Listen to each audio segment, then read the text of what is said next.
ففروا إلى الله إني لكم منه نذير مبين. Nah, pembahasan atau pengantar yang ketiga, di sini saya ingin terangkan tentang manhaj talaqi.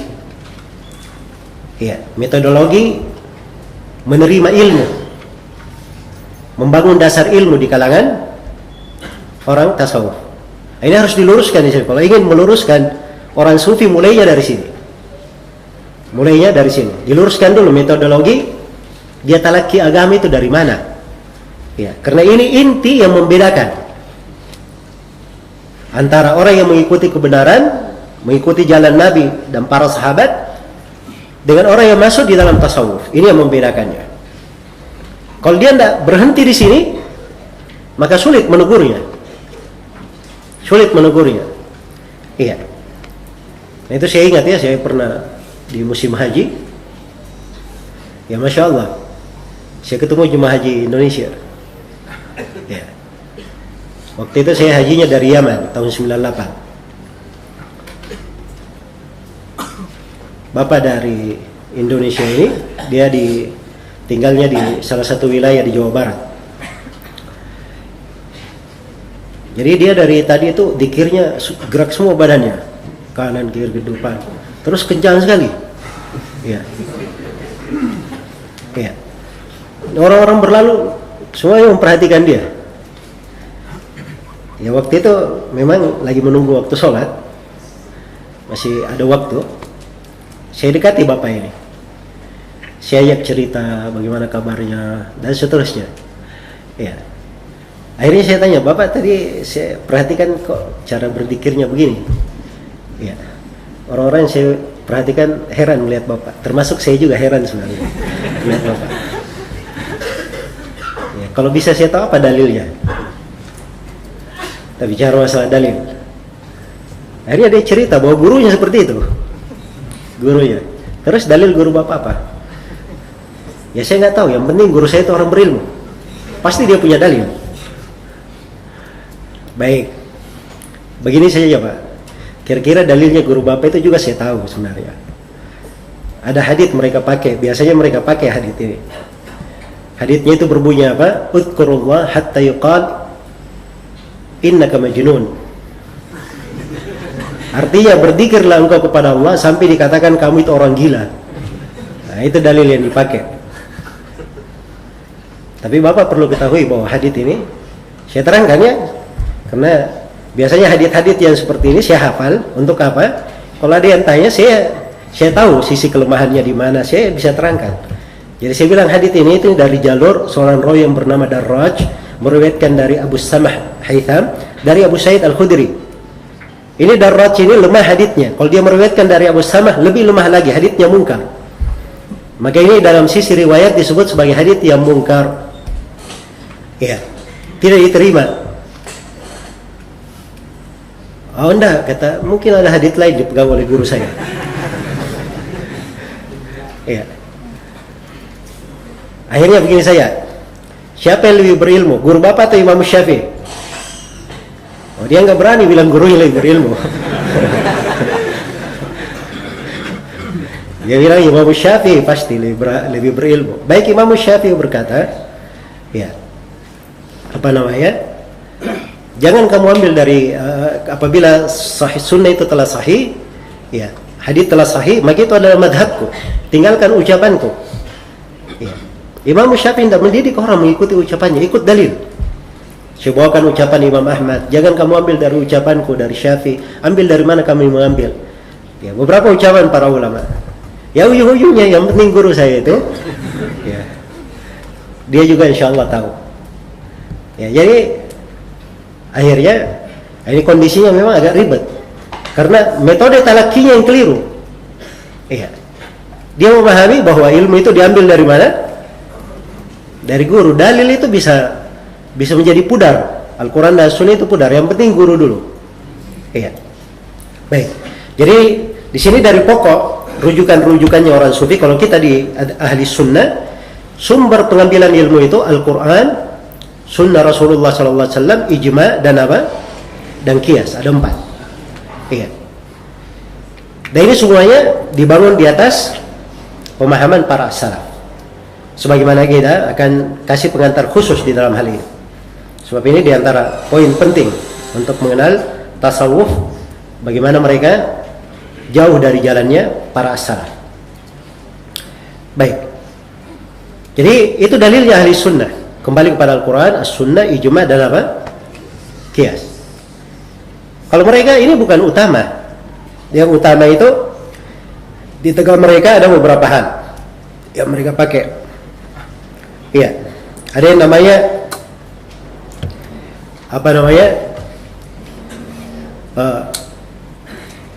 apa-apa yang diambil di dalam tidur. Al-manamat. Iya. Jadi dalam tidurnya itu yang jadi ukuran. Iya. Di mana mereka jadikan apa yang dilihat di tidur itu sama dengan hakikat sesuatu yang terjadi. Iya. Dan mereka jadikan sebagai sumber pensyariatan. Dan bidah-bidah mereka muncul dari situ. Iya. Bidah-bidah mereka muncul dari situ. Karena itu kalau siapa yang membaca dari aliran-aliran tarekat, ini semuanya pasti mengambil dari sumber ini.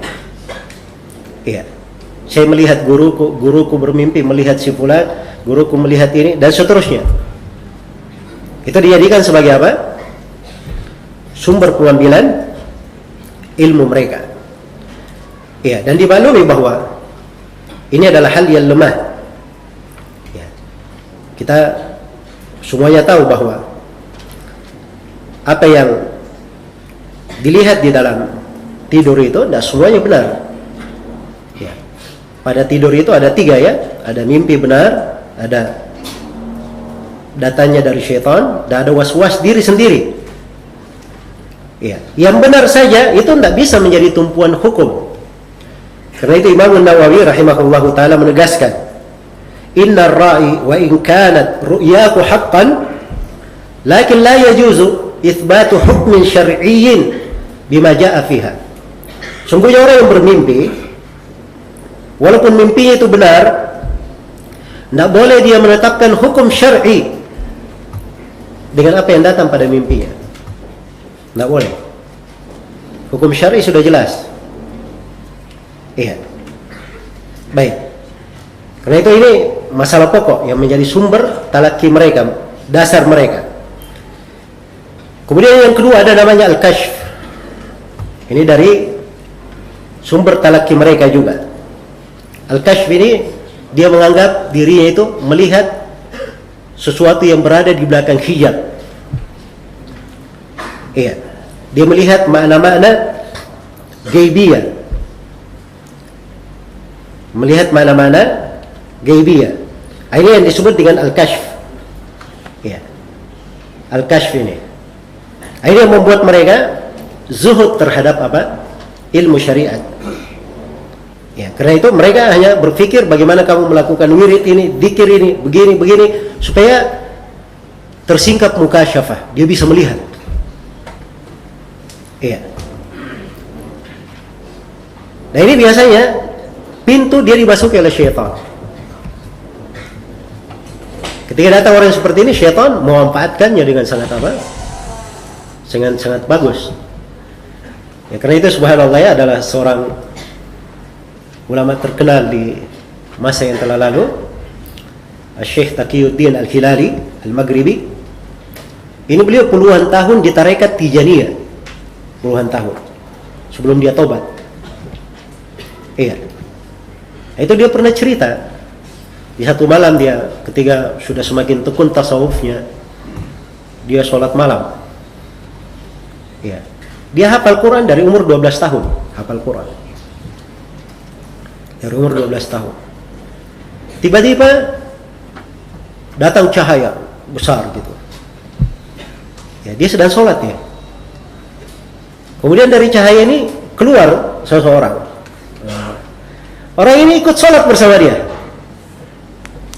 Ikut sholat bersama dia. Maka dia merinding. Waktu itu dia baca surah As-Sajdah. Bayangkan ya, surah As-Sajdah sangat dihafal kan? Ya. Tapi dia tidak bisa membacanya, saking ada orang di belakangnya. Gitu. Akhirnya dia pindah surah setelahnya. Dia tidak pastikan surah apa, kata beliau, mungkin yang saya baca setelah itu surah Saba. Saya tidak bisa juga. Akhirnya saya baca surah-surah pendek yang saya tidak berpikir pun saya bisa baca, itu saja. Ya. Begitu selesai 6 rakaat, kan dia sholat malam ya. Begitu selesai 6 rakaat, dia berdoa di sujudnya. Iya. Akhirnya begitu selesai sholat, belum selesai sholatnya orang ini sudah pergi di belakangnya, masuk lagi ke cahaya itu, kemudian hilang. Akhirnya lama dia pelajari, ini yang datang malaikat atau syaitan. Ya. Lama dia pikir tentang hal tersebut. Kadang dia minta pendapat orang, ada yang bilang syaitan. Kalau dia malaikat, nggak mungkin kamu merinding, lupa hafalan. Ya. Jadi maksudnya di sini bahwa kadang syaitan itu semakin memanfaatkan seseorang di kondisi itu, membuatnya apa? Membuat menyimpang. Bahkan Ibnu Jauzi sebutkan dari kadang sebagian orang-orang sufi ada yang seperti itu, tiba-tiba ada cahaya terang. Ya, ini sebagian ahli ibadah ya, saking bagusnya ibadah, ada cahaya terang, dia lihat. Dia memanggil ahli ibadah ini. Ya. Dia katakan, wahai si fulan, aku adalah Allah Subhanahu wa taala. Di cahaya ini. Kamu sudah saya gugurkan kewajiban syariat terhadapmu. Kamu tidak usah sholat lagi. Ya. Ahli ibadah ini dia berkata, kalau memang benar kamu adalah Allah, kalau saya lempar sendal ini tidak hilang, berarti kamu benar adalah Allah. Dia lempar sendal, hilang. Ya. Nah, jadi maksudnya di sini bahwa syaitan itu kadang berwujud untuk menyesatkan apa? Menyesatkan manusia. Ya, orang yang baik saja seperti ini, yang salih, biasa dia ganggu. Apalagi orang-orang yang memang di atas apa? Di atas kesesatan. Ya kadang dibuat, oh ini karomah, oh ini begini. Akhirnya dia semakin betah di atas apa? Di atas kesesatannya. Nah, jadi ini namanya al-kashf. Iya. Ini namanya al-kashf. Dan mereka punya seperti ini. Iya. Jadi mereka itu bisa melihat katanya dengan pandangan keyakinan. Dia tidak perlu melihat kepada nas-nas. Dia bisa melihat apa yang di belakang hijab. Ini mukasyafah, berjalan di tengah mereka. Dan ini dari dasar mereka juga. Yang ketiga ada namanya ilmu laduni. Nah, ini yang paling terkenalnya ya. Ilmu laduni. Ya, laduni itu artinya apa yang dilemparkan ke dalam dirinya. Ya. Apa yang dilemparkan di dalam dirinya dari ilmu, dia tidak perlu berdalil dengan ayat atau dengan hujjah apapun. Kebenaran tiba-tiba ada pada apa? Ada dirinya. Ini mereka sebut sebagai ilham. Iya. Tapi orang sufi ini menyebutnya sebagai apa? Sebagai wahyu. Ya, karena itu salah seorang tokoh mereka, Abu Yazid Al-Bistami, dia pernah berkata, "Akhadtum ilmakum mayyitan am mayyit?" Adapun kalian ini mengambil ilmu kalian dari orang yang meninggal, mengambilnya dari orang yang meninggal. Ya, maksudnya kita ini kalau belajar ya, kita ambil dari guru. Gurunya dari mana? Dari gurunya. Gurunya sudah meninggal. Gurunya dari mana lagi? Dari gurunya. Gurunya juga sudah meninggal. Nah, ini orang awam yang belajar. Kalau mereka bagaimana? Kata Abu Yazid, wa akhadna ilmana anil hayyil ladzi la yamut. Adapun kami mengambil ilmu kami dari yang maha hidup tidak pernah mati, yaitu dari Allah langsung diambil. Ya. Langsung mengambil dari mana? Dari Allah. Ini ilmu laduni namanya. Iya. Yaqulu amsaluna, katanya orang-orang yang semisal kami itu berkata, haddatsani qalbi an rabbi. Orang-orang yang semisal kami, kalau itu menyampaikan ilmu, dia bilang apa? Hatiku menceritakan kepadaku. Hatiku dari Rabb-nya langsung. Nah ini. Masya Allah, sanadnya langsung. Ya, adapun kalian berkata apa? Menceritakan kepadaku si fulan. Kalau ditanya mana si fulan ini? Si fulan sudah meninggal. Nah itu kalian katanya. Kalau saya enggak. Kami, hatiku dari mana? Dari Rabbku. Iya. Ini ilmu laduni namanya di sisi mereka. Baik, kita akan terangkan ya tentang hal ini. Iya. Nanti akan datang saya kasih pengantar khusus di pembahasan ini. Memahami kebatilan tasawuf dari sisi-sisi ini. Cuman di sini kita kenal dulu bagaimana metode mereka di dalam talaki. Yang keempat dari metode mereka talaki, kadang mereka mengambil langsung katanya dari Rasulullah Sallallahu Alaihi Wasallam langsung. Iya, dari Nabi Sallallahu Alaihi Wasallam. Jadi mereka kadang mengatakan bahwa dia berjumpa langsung dengan Nabi Sallallahu Alaihi Wasallam dalam keadaan terjaga, bukan tertidur. Iya, dalam keadaan terjaga. Nah, dan ini mereka bahasakan sebagai manhaj, metode mereka dalam talaki yang paling kuatnya. Metode talaki yang paling apa? Paling kuat. Iya. Sampai Al-Ghazali menyebutkan, wa min awwalit tariqati tabtadi al-mukasyafat wal musyahadat. Awal tarikat itu, awal tarikat itu dengan mulai mukasyafat dan musyahadat. Itu pakai al-kasyf tadi. Hatta innahum fi yaqadatihim yushahiduna al-malaika wa arwah al-anbiya. Sampai mereka di hidupnya dalam keadaan terjaga, mereka melihat para malaikat dan ruh-ruh para nabi. Wa yasma'una aswatan, mereka dengar suara-suara. Wa yaktabisuna minhum fawaid, dan mengambil faedah-faedah. Iya. Ini hukum globalnya. Kalau kita masuk di dalam tarekat-tarekat itu, kita baca buku-bukunya, itu ada. Seperti di tarekat Tijaniyah, ya. Itu kalau mereka bikin acara itu Nabi hadir katanya. Ya, syekh tarekatnya melihat. Syekh tarekatnya melihat. Subhanallah. Sampai Syekh Muhammad Taqiyuddin Al-Hilali, dia yakini itu. Dia yakini. Ya. Ketika dikatakan kepadanya, dikasih hujjah. Ada orang yang menasihatinya, mendebat, karena datang dia kepada seorang alim yang dikatakan di luar tarekatnya, mendebatnya. Ya. Waktu itu dikasih hujjah sederhana. Ketika Nabi Sallallahu Alaihi Wasallam meninggal, ya, kan ada perselisihan di kalangan sahabat. Ya. Dalam beberapa hal. Maka dikasih hujjah. Andai kata memang Nabi itu sering hadir, harusnya Nabi hidup lagi dan hadir di situ supaya para sahabat tidak tidak berselisih. Iya. Waktu itu di hal yang pertama bisa dijawab sama Taqiyuddin Al-Hilali. Dia jawab. Itu jawabannya begini. Orang awam itu nggak bisa hadir. Tapi Nabi itu datang kepada kalangan khusus. Nah, ini bahasa mereka. Datang kepada apa? Kalangan khusus. Ya, maka dibantah lagi oleh orang tersebut. Baik, bagaimana dengan kejadian-kejadian lain? Ya, disebutkan berbagai kejadian. Ya, sama ketika terjadi kejadian antara Muawiyah dan Ali bin Abi Thalib. Kenapa Nabi tidak datang mendamaikan? Ini lebih penting daripada dia hadir di tarekat kalian. Kejadian ini lebih penting. Ya, daripada Nabi itu melewati lautan, daratan untuk sampai ke Maroko di sana untuk menghadiri acara tarekat kalian. Ya, maka akhirnya dia terdiam dengan hal tersebut, dengan banyaknya hujjah. Ya. Jadi maksudnya di sini, mereka itu kadang mengaku bahwa mereka ketemu langsung dengan siapa? Rasulullah Sallallahu Alaihi Wasallam.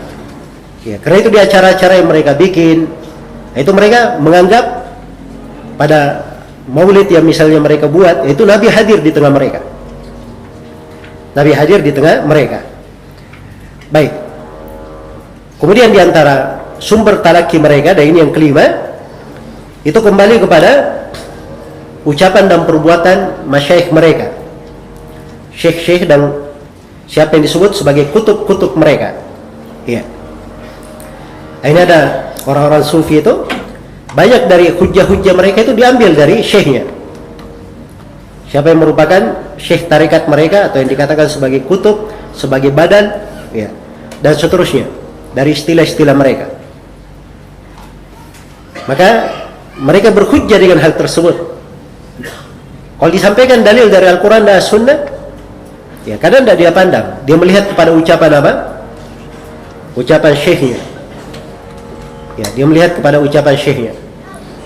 Nah, Dan di sini kadang subhanallah jatuh sebagian manusia dalam kesesatan.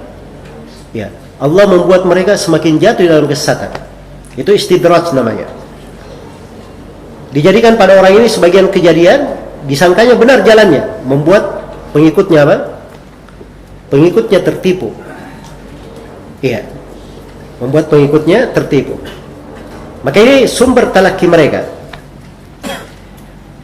Dari sumber talaki mereka. Dan ini yang menyebabkan keluar dari jalur. Menyebabkannya keluar dari jalur. Dan ini semuanya dari usul batilah. Perkara-perkara yang batil, yang tidak pernah berjalan di tengah para sahabat Rasulullah SAW, tabi'ut tabi'in, dan para a'immah yang datang setelahnya. Iya. Baik. Jadi ini terkait dengan masalah pembahasan yang ketiga, manhaj talaki mereka. Bagaimana metode mereka di dalam menerima ilmu.